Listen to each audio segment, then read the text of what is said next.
Hey lady, welcome to the Postpartum on Purpose podcast. If we haven't met, my name is Anne Marie. I'm wife to James and mom to 5 beautiful kids, ages 9 down to 2 months, with 1 miscarried baby. It is my hope to help other women experience postpartum as a time of grit, growth, and grace. This is episode 64. Hi lady. If you were listening to this close to recording time, usually I record on Wednesdays, and you would know that. But I didn't last night. I had a freelance writing project that I was working on, and it was about 9 o'clock by the time that I finished it, and I just recognized there had been, it was my second late night this week, and one was enough. One late night was enough. And part of telling myself that my body is not on fire, which is one of the ways I'm trying to approach this postpartum very intentionally, very purposefully, is not doing things that don't have to be done right away if I'm ready to go to sleep or engage in some restful activity. I don't do that perfectly, of course. I don't even do it that well sometimes. But last night I had the presence of mind to recognize I don't have to record a podcast episode tonight. There is nothing on the line here. I'll do it tomorrow. And so here we are. Happy Thursday, if you're listening to this close to real time. And if not, I hope you have a great whatever day it is when you are listening. Let's start out with free things. If you've been around for a bit, you know that I've been doing free things for 2 reasons at the beginning of every episode. One is to help bring to mind the things that can make our lives full and rich and meaningful that don't cost anything, plus all the things that we can be grateful for in the life that we are living already as we are at this time. Without breaking the bank, we can have full, rich, meaningful experiences, and there is so much around us to be grateful for at all times. Things that I am grateful for this week, free things. 1, today, Chick-fil-A emailed me this morning, those good folks over there, and they said, would you like a giant free drink? I said, yes, I would, because we are having pizza for supper tonight, and wouldn't it be nice to have one large high-C drink to share with everybody when we're having pizza for supper? Also, a couple weeks back, my aunt sent me a gigantic, and by which I mean that it was exploding at the seams. I don't mean it was the world's largest box. I just mean that the box was red in the face when it arrived. It was red on arrival. And it had hand-me-down clothes for my son because her youngest is 2 years older than my oldest. And there were old makeup palettes in there. Old, I don't mean like nasty. I just mean like that she has had for and is no longer using. It's the one I passed on to my daughter. I kept one for myself. There were craft supplies in there for my kids. And then shortly after that, she gave me, and this is maybe a little different than you might think of when you think of a free thing, but she gave me a recommendation for a book. No less than 14 text messages about it was how excited she was. And I thought, how could a book about laundry possibly warrant 14 text messages worth of excitement? But here I stand corrected. The book is called Laundry Love, and I got it from the library. Interlibrary loaned it, so I need to hustle through it because I've renewed it once and there are no further renewals after the second time. But the one thing that I will tell you about from it that was just revolutionary to me, that sold me on the entire book, honestly and truly, is that if you have nasty, smelly workout clothes, the author of the book, who's a man, not a woman, he explained why that is. And he also explained how to fix it. And it involves spraying vodka, yes, vodka, on your clothing that really smells. And it actually works. Fascinating. Those are the first 2 free things. Stuff for my aunt, including the recommendation of a book, and recommendations are free and so helpful. And then also the Chick-fil-A thing. But then the third thing I wanted to emphasize is that my husband got free things. Free things again with a little bit of an angle. There were 2 products that he has purchased, completely different things. One was a nail gun from Menards, and then the other were these fancy arrows that you can get customized from Black Ovis, which if you're into archery, Black Ovis is a very nice brand. And both of them were defective. Like a bunch of the arrows that he got were defective. He thinks it was just a bad batch. And then this nail gun that he bought in February was broken by July-ish, or I should say it was on the fritz. Sometimes it would work, sometimes it wouldn't. And that good man pursued the warranty on the nail gun, got a brand new one that he received today in the mail for free, which, I mean, granted, yes, he purchased it, but he put himself through the effort of actually making good on the warranty, actually using it. And then with the arrows, he reached out to the company and the manufacturer both, and by working with both of them, they not only gave him different arrows, but a little bit different than the ones that he bought for before, but they gave him different arrows, and they refunded the rest of his money, the difference from the first order to what he got this time. And I told him, "Way to go, you. I'm proud of you, and I don't know why." And he's like, "Well, part of why I did this is because before you, I just wouldn't have gone to the trouble. If something broke, I wouldn't have tried to use the warranty for it. And if yeah, and I certainly wouldn't have reached out to a company." And so that's not to say like, "Oh, you are the best, Anne Marie." That is more just simply to say those are things that he was able to get done and taken care of because of this attitude of how can we live a full, rich, meaningful life? What is there that we can be grateful for? And what can we utilize that's already available to us? Okay, next, briefly, the one small change. And I introduced this last episode or maybe the episode before that. But just this idea of looking at gradual change to recognize the small, steady progression of postpartum. Because a lot of times the changes in postpartum are small, almost imperceptible, unless, again, you've got your reticular activating system on and looking for them. But the one small change this week had to do with my son, who was 2. And he turned 2 in August. Between the age of 1 and 2, he had 3 bottles of milk every day, 1 at breakfast, 1 at lunch, 1 at supper. A baby bottle is what we had. And at the 2-year mark for his birthday, we said, "Okay, buddy, we're doing a big boy cup now." And he just flat out refused. In fact, he would not drink milk at all because he wasn't getting it in a bottle for the first 2 or 3 weeks after his second birthday. And then we compromised, whatever. I wanted him to drink milk. It's good for him. I like him having the whole fat and all the calories. But then we started putting it in a sip cup. But last night, he apparently really wanted orange juice, which we don't ever have, but we were given it. I guess that was another free thing. We were given orange juice left over from Donut Sunday. He really wanted the Donut Sunday orange juice. And I walked into the room with his sip cup as the meal was about to start. Everybody else had set the table already. And I walked back out, backed up slowly, because my husband pointed and said he wanted the juice. And there he was drinking out of his big boy cup. So there's our one small change. I don't know what your one small change is this week. Maybe it has to do with the baby, other children, yourself, your husband, your relationship. I have no idea. But I just want to make sure that you are paying attention because there is always good coming towards us. Now, for the actual reason that we're talking today, I have been on 2 different podcast episodes recently, interviewed for podcast episodes. One's been released, one hasn't yet. But in both of them, I talked about postpartum and the one important thing for me, the reason that I started the podcast in the first place, and that was this core idea of forming a grandma tribe. And I specifically say building a grandma tribe and not finding a grandma tribe, because once you find your grandma tribe members, you still have to build the tribe, meaning that there's actual effort that you have to put into it, and I will get into that. But let's start simply right now. And this will probably be 2 parts at some point because I just get so darn excited about it. And what is a grandma tribe? A grandma tribe is includes the people who come and support you, especially when, and they're not your family, who support you with loving your children. That's it. They're people who come around you to support you with loving your children that aren't your family. This is most important, I would say, most important and crucial for women who don't have family support. And that might be because your family lives far away. It might be because your family has some physical impediment to helping you. It might be because mentally and or emotionally they are not healthy enough to be around your family or even just able to commit. It might be because they are caregiving for somebody else. And for any of these reasons, if you don't have family around you to help you regularly with not just taking care of your children, because it's not just a babysitting thing, right? But with loving your children, with helping you with your mothering, being a sounding board for you.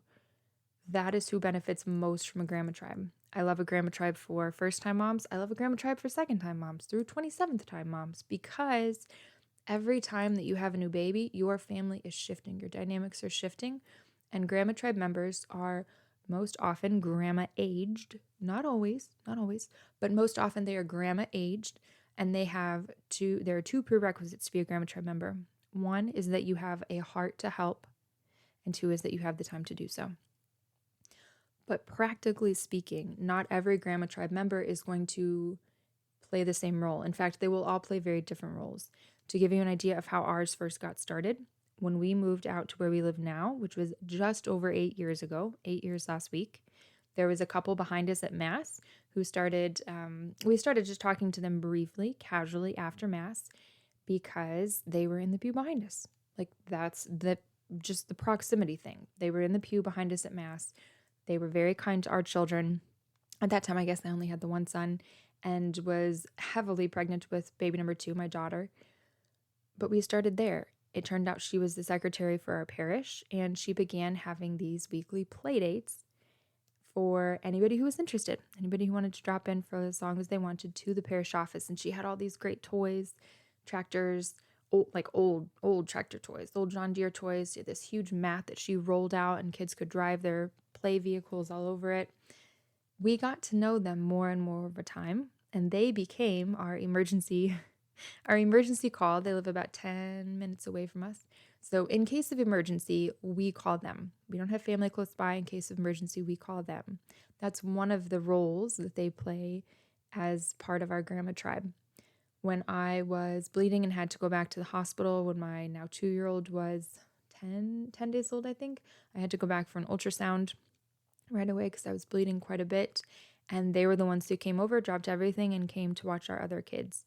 Then when our oldest hit how old is he? 3.5, almost 4-year-old with a baseball bat, accidentally, of course, but and I should say a wiffle ball bat, not a wood bat, but hit him with a wiffle ball bat accidentally straight into the bone under his eye. Again, they were our first call. Hey, we got to go. We got to go take him in. Can you come and be with the rest of the kids? And they were. Within an hour, they were there. And fortunately, we had somebody else who was able to stay with the kids shortly until they were able to get there. But that's one of the roles that they play. Occasionally, my kids go over to their house if I need to get out with just the baby for a minute. Occasionally, the kids will go over there. They'll play all morning long. They will eat macaroni and cheese and pizza, which they don't generally get a lot of processed food here. And I don't say that like processed food is the devil. I just mean they don't eat a lot of it here and they get to have it there, which makes it even more special. That is some of what that Grandma Tribe couple, both the husband and wife, does for us, how they serve our family. And then we have one, Miss Boulize. She comes every single Thursday for an hour and a half. She plays with my kids. If it's hot or warm, she'll play outside with them. If it's cool, she plays inside. She brings books that she found at Goodwill, all kinds of toys. Some of hers are very old too, from when her kids were growing up. Some of them are just new from Goodwill recently. And she sits and reads with them. It is the most special thing to look out on my front lawn and to see Miss Louise's old bedsheet spread out like a picnic blanket and the little boy sitting on her lap. She brings Capri Suns and Oreos. And for an hour and a half, everybody just plays. She brings some stuff for the bigger kids, so they're off doing their thing, some stuff for the little kids, yard games occasionally. And early on in this postpartum, once a week, she took all the other 4 kids for 4 hours to her house so that we could get some rest, we could run errands by ourselves, do whatever was necessary to do. She took care of that for us. And at Christmas, she gives us a free babysitting coupon to use for whenever we want to go out for a date night. That's a distinction that's probably important to make too. Your Grandma Tribe isn't made up of babysitters because you don't pay your Grandma Tribe members. And the idea isn't that they would necessarily babysit for you on a regular basis. I think that is something that could be open to discussion in whatever your particular situation is. But the ways that our Grandma Tribe members love on our family are not the same thing as babysitting. Sometimes they will watch our kids, depending on who the Grandma Tribe member is, but it's not strictly speaking for babysitting purposes. It is for purposes of loving on your family and supporting you in your motherhood, even if just by helping you remember that you don't need to take your children's behavior personally. That is one of the most important things that each of the Grandma Tribe members helps me with, keeping that perspective that when there is misbehavior or talk back or what have you, that I don't have to take it personally. Their gentleness and kindness and goodness with my children helps me to remember how good it is that they are. Because I'm sure this isn't the case for you, but sometimes I forget how fortunate I am to have these children. And sometimes I forget that their personalities are going to blossom and lead to things that I don't always prefer. Like when my littlest, or my almost 4-year-old was helping this morning, and he just got overly excited and dropped an egg on the floor as he was helping me make breakfast. Like, okay, yeah. Especially because it slid under the stove, and then it got real messy under there, which is gross. But anyway, the Grandma Tribe members they're there because they love you. They're there because they love your children. And as you watch them interact with your children, it helps you to see how to interact with and approach them as well. We have another Grandma Tribe member who comes when she's in town, because she's not always in town. Sometimes she's visiting grandkids out of state. When she's in town, she gets books from the library, she brings them over, and she reads them to the kids. That's something worth pointing out too. A lot of times, great Grandma Tribe member candidates come from women, like I said, who are about grandma aged, and either they may have children or grandchildren who are grown, or their grandchildren may be out of state. So in a way, they need to get their grandma energies out with somebody. Like, of course, we have different levels of connection and relationship with each of the different members, but the ones who are closest to us, we know them well enough that they get presents for our kids for Christmas and for birthdays, usually. Excuse me. So just to give you an idea of how close some of them are, certainly not all of them, but at least 2 or 3 of them, yeah, out of the kindness of their hearts, that is the level of closest that we have with them, is that they would give a gift to the kids for Christmas. And we in turn give them a copy of our annual Christmas CD, which is continuing a tradition that my older brother started when I was growing up. He recorded all of us either singing Christmas carols and or playing Christmas songs on the piano. And my kids don't really play piano well enough right now. Only my oldest has had even some lessons, but they don't really play well enough now to play songs, but they will recite poetry, they'll sing songs. It's very fun. We've been doing that for I think 3 or 4 years now. But our Grandma Tribe members de facto get a Christmas CD. They'll occasionally get flowers throughout the year. And then every fall, I make a pilgrimage, that's what I call it because it's far away, to an apple orchard that my family visited growing up. And I get a massive bag of what are called seconds. They have all the taste, but just tiny imperfections of regular apples. And I bring them back, and all of our Grandma Tribe members get a passel of apples, 6, 8, 10, however many they want for baking, for eating. You can do whatever you want with them because they are delicious and wonderful. But that's another way that we recognize and appreciate our Grandma Tribe members. And in our Christmas newsletter as well, we always have an honorable mention section at the bottom for Grandma Tribe members too. Thank you to Miss So-and-so. Thank you to Miss So-and-so. And even though many of them are married, if you are widows, we just call everybody Miss whatever, because it makes it easier for the kids to remember what their names are. And let's see what else. My best friend is one of our Grandma Tribe members, even though she's not Grandma Tribe age, but she has helped with taking my big kids to do things occasionally. She took them on a firefly walk last year, which was really special. And occasionally she'll just take them to do different little things that I maybe don't have the energy or time for, but she is able to help us in that way. She also helped a lot when our youngest Cecilia was born. We had Grandma Tribe coverage for all of our other kids. So the other 4 kids from the time that I went into the hospital until we got home. We didn't have family that was here helping us this time. We actually had Grandma Tribe members who were watching our kids at their houses or at our house for that entire time, which was extraordinary. It was almost a 48-hour time period because I was in the hospital for about 20 hours before Cecilia was born and then stayed 24 hours after. So 44 hours of coverage from people who are not even blood relatives of ours. That's pretty special. We also had a Grandma Tribe member who we see sporadically. We do not see her regularly, but for 3 weeks after the baby was born, after Cecilia was born, she came over on Sunday afternoons, and she played board games with my big kids for a couple of hours. That's part of the magic of the grandma tribe, is that especially in this early postpartum period when so much time and energy and effort is going into the baby, the grandma tribe members help fill in the cracks, so to speak, with love and attention for all of the other kids.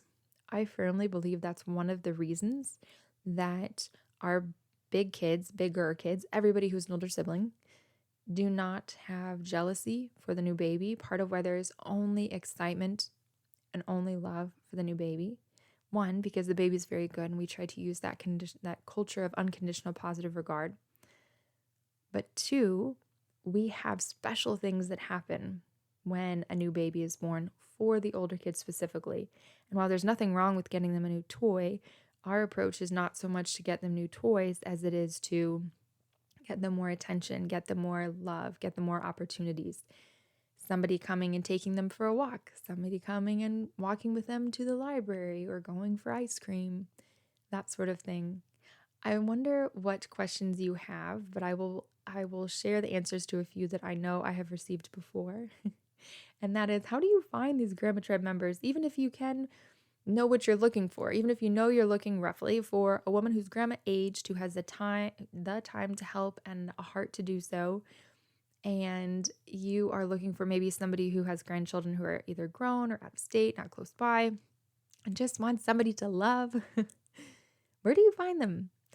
Look in your neighborhood, look in your church, look in your community, and then be open to what strikes you as well. A woman that I know who has a grandma tribe member, I don't know how many others she has, but she told me about the one of them. This is a lady who's in her 80s, I believe. Not all grandma tribe members are young and spry. Some of them are older. Some of them are older. They have no less love to give than those who are younger. But a neighbor of hers from a couple houses down, I think, who is in her 80s, she will come over while the baby is napping so the mom can go pick up another child from school. It's a couple of days a week for 20 minutes, 10-minute drive, pick up, 10-minute drive home. But that is how she found this woman. This woman is a neighbor of hers. My sister was telling me about running into somebody in the parking lot at Walmart that she hadn't seen in a while. But when she saw this woman who had previously been her counselor when she was in college, like a guidance counselor at the community college she was going to at the time, she realized when she saw this woman, hey, this is somebody who could be really wonderful and warm and has just a kind, good, generous, gentle heart. Wouldn't it be great if she could have some type of connection with our family? If you've identified somebody, the first step to inviting them to be part of your grandma tribe, and no, of course you don't formally say that usually. You can if you want to, but that's not really how it goes. But the first thing to do is to consider, what can they help me with? I think a key to having a successful ask, so to speak, successfully forming a relationship or forging a relationship with somebody else, is considering what they can help you with. What would be easy for them to help you with once, and then to keep helping you. If somebody is very good at baking, for instance, you might ask, would it be possible for you to come bake with my children? I'm just making up an example on the spot, but I hope this can be illustrative to you. Or would it be possible for my kids to come over to your house, my big kids, maybe not all of them? And that's another thing too. It doesn't have to be everybody at once all the time. Could my daughter come over and learn to bake cupcakes at your house, right? Who can help you? But then what can they help you with? How can you make it so easy for that person to say yes to you? And another way to find these members, this is coming to me now, is to think and pay attention to who offers to help you. Many times in our lives, I know that as moms, we may feel alone, but then there are times that somebody says the magic words, let me know how I can help. And often I think we hear that, or I hear that, and it's a pleasantry. It's not actually something actionable, but people don't say that to me anymore unless they mean it, because I will actually take them up on it now. If someone has said, let me know how I can help you, if they've offered to help, I put time into considering what might be easy for them to do and then asking if they will help with that. You're not asking anybody to sign on the dotted line. There's no contract. And there's no thought that if you ask them for help once, that you have to ask them again. Maybe it's not a great fit. Maybe it's a fit for a short time. There was a summer when a lady in our local neighborhood was walking her dog almost every night. And I just asked her, would it be possible for my big kids to ride along beside you as you walk and to get some of their words out to you? Because I know that she is grandma aged but doesn't have any grandchildren. And she said she would love to do that. That was tremendous. That happened a lot that summer. It didn't happen this past summer. No big deal. No big deal. But if we can be flexible and open to the different ways in which people are available to help us, available to love us, I have found that so much good can come from that. I hope that helps, lady.